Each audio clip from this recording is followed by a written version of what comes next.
Live from Fargo and serving you on TV, online, and on the go. This is Valley News Live at 10.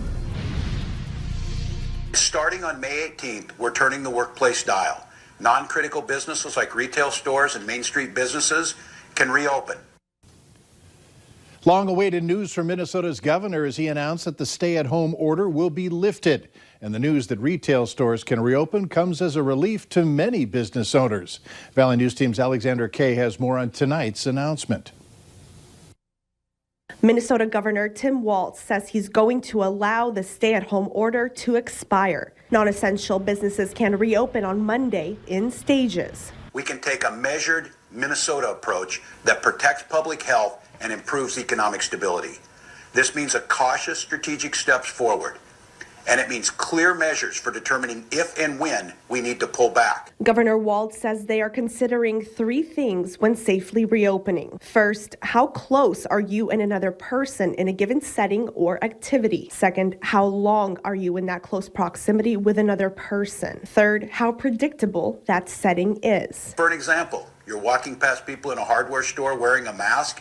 That's less risky and more predictable than setting for a meal in a crowded restaurant. Governor Walz says those who choose to reopen must have a safety plan and operate at no more than 50% capacity. We need business owners to follow the new guidance to protect workers and customers, and we encourage customers to wear masks, socially distance, and don't congregate for long periods of time in stores. Walz adds that bars, restaurants, barbershops, and salons will open June 1st. This, Walz says, will coincide with increasing testing, tracing, and isolating the virus in the state. Many business owners who have been struggling are happy about the news. We will be so excited. We will be very happy, but we'll get the signs out. We'll have regular hours. Andrea Greif opened her business early, defying the governor's order. Yet she says she had to do it to avoid going under. In Moorhead, Alexandra Kay, Valley News Live. Governor Walz said that the decision is fluid and can be dialed back if COVID-19 cases spike. The state of Minnesota says a total of 638 people have died from the virus, but 9 of them are listed with COVID-19 being a probable cause, meaning a positive test result isn't on file. A total of 12,917 cases have been reported in the state. 8,787 people are listed as recovered. In North Dakota, 2 more deaths have been reported from the illness. That brings the state's total now to 40. There have been also reported 76 more cases of COVID-19, bringing that total to 1,647. 969 people have recovered. This means there are 678 active cases currently in the state. 37 people are hospitalized. North Dakota Governor Gov Burgum made the most of his time with the president today. Burgum was in our nation's capital, meeting with President Donald Trump to discuss the coronavirus and the coordinated efforts with the administration. Well, first goal is gratitude. We want to thank the administration for the great support we've received as a state throughout this entire pandemic. And then secondly, we want to talk about some of the successes we've had here in North Dakota and share those successes, whether it's around testing, contact tracing, or how we've been focused on getting what we call the North Dakota Smart Restart, getting our economy going. Burgum added that he wanted to talk about the future together because he knows that we need a strong economy and that saving both lives and livelihoods are important. The coronavirus has led to a dwindling of supplies with regard to beef, pork, and chicken. The pandemic has also slowed meatpacking plants nationwide, and prices are now climbing. Now people worried about the shortage are turning to the source for their products. Valley News Team's Courtney Lockie explains. In a lifetime of farming, Dale Belfi has faced many challenges, but the coronavirus pandemic isn't one he could have predicted. The biggest problem that we're having right now is people are calling wanting meat and the locker plants are full. We can't get them in to get them butchered for them. Packed ranches and feedlots offset by empty market shelves. The window for farmers like Belfi is small. Farmers eager to find local buyers and consumers eager to stock their freezers. There's no shortage of animals to produce food. It's just a matter of getting the food from the farm to the plate right now. 200 cattle roam Belfi Ranch in Bagley, Minnesota. Like many farmers, he's skipping the middleman and using Craigslist to sell his product. The backlog in the livestock supply chain has his phone ringing off the hook. I'm now starting to get a waiting list of people wanting meat. Every locker, small butcher shop in the country is booked way out ahead right now. In the meantime, Belfi says you might get a better deal buying directly from your farmers. Bottom line, supply is tight and demand is high. Until processors are fully back online, prices will continue to climb. In Bagley, Minnesota, Courtney Lockie, Valley News Live. Belfi says after the processing fee from the meat plant, it's about $4 per pound of beef. Despite the rain and chilly weather tonight, dozens turned out for a candlelight vigil in front of the federal courthouse in downtown Fargo. They made a point to be there for 5-year-old Raven Thompson. Federal investigators say Raven was killed last week at the Spirit Lake Reservation. Her dad says she was under the care of social services. Organizers say that they hope this event shines a light on the problems that children on the reservations are facing, especially those in social services. A collection of voices are finally being heard involving the lack of protection of Indigenous children. It is time to get laws and funding directed at these issues and many more issues that compromise the safety of our children. Raven's 7-year-old brother, Zane Thompson, is currently at Sanford Hospital recovering from unknown injuries. The dad says his son is being interviewed by federal investigators who are working to determine a cause of death. A Fargo school teacher is up for non-renewal after official documents say he has a negative impact on students' learning ability. An agenda for a special Fargo Public School Board meeting shows members will vote to discharge special education teacher Jamison Varholt after raising several red flags in the fall of 2019. Some of those include excessive tardiness, failing to create lesson plans or attend required meetings, as well as taking excessive breaks. We have the full details on our VNL News app. The special meeting is set tomorrow morning at 7:30. High school seniors have more to wrestle with than just graduation ceremonies. As they get set to close out high school, some are already looking toward their fall semester at college, going through colleges' social media websites and Zoom calling their future classmates.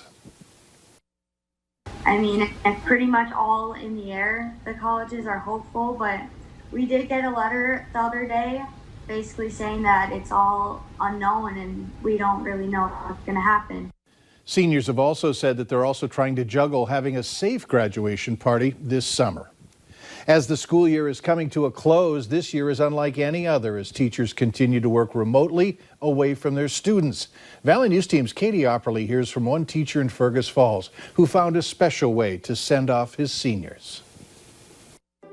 Fergus Falls is preparing for their graduation day at the end of May. High school band director Scott Cumrow was recording each part of Pomp and Circumstance to be played during the virtual ceremony when he had an idea. As I was kind of getting ready to do the second video, I was like, you know what? If I did a costume for every single one of these videos, I started thinking about like my band students and my 20 seniors in particular. And I was like, they'd get a kick out of me, get a kick out of it if I did this. After 2 days of work, the band director recorded all 22 parts and sent the video to his seniors with specialized messages attached. It got a little grueling after a while. Like that constant changing of instruments, my face muscles got really confused, and I actually had a window of time where I couldn't play anything. My face just wouldn't take it. He says we have to find silver linings during challenging times, so even though seniors don't get the typical graduation, he wants to celebrate them. I think they appreciated it because, they mean a lot to me, and their time in our program means a lot. And again, that's what that was for. Fergus Falls Superintendent Jeff Drake says this is a true representation of how teachers and staff have gone above and beyond during this time. The fact that he loves his students so much that he would go to that much time and effort to make something truly special in remembering our students and honoring them at graduation. In Fergus Falls, Katie Opperly, Valley News Live. Well done, Scott. If you would like to watch the band director's full video, head to Valley News Live's News app. I got to tell you, what a wet and soggy and windy Wednesday across the valley. Temperatures warmer in the south, as is typically the case, and we have a few areas of blue showing that there's some cold air here in the northern plains that remains. We are expecting changes, but it's going to take a bit of time to get back to some more spring-like conditions. Rain is finally wrapping up for this evening. It's been a soggy night for some as we take a look. Greenbush, western Roseau County, portions of Kitson County, still seeing a few sprinkles out there. And now as we take a look at rainfall estimates by Doppler radar, the blue colors here are measured in tenths, so anywhere from a tenth of an inch to about 3/10 of an inch across the area. Barnes County picked up quite a little bit, in a few spots maybe as much as a half inch to an inch in northern parts of Grand Forks County where you see the greens. Where the yellows are here, that blob that moved through into southern Polk County from Norman and Monoman counties, 1 to 2 inches of estimated rainfall by Doppler radar. It is 50 degrees at Hector, steady pressure, 9-mile-per-hour winds. 2 degrees warmer for Moorhead at the airport there. 48 in Valley City, Grand Forks right now, 46 degrees. And we have some blues starting to show up in Beltrami County, up there near the Red Lakes area where we could have some upper 30s sneaking in. Here's your hour-by-hour forecast as we head to bed tonight. Any rain chances will be out of here, and for the most part, it'll be cloudy but quiet, maybe a few breaks in the clouds. As we start our day, most of us will begin in the 40s, and the breezes pick up, particularly in our western counties, to begin the day, and temperatures will climb out of the 40s. We're not going to see a lot of sun. It's going to be mostly cloudy throughout the day. The wind really starts picking back up again in the afternoon. But tomorrow, it's going to be out of the west as opposed to today's southerly winds.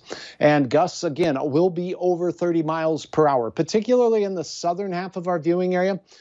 In the afternoon, showers and thunderstorms develop, and not expecting severe storms, but anywhere from the northern Red River Valley into parts of Minnesota is where we'll have the best chance at seeing those. Most of us will stay dry tomorrow. A few of us will have rumbles of thunder, and those thunderstorms locally could produce upwards of an inch of rain, but most of us getting a trace to a few hundredths at best.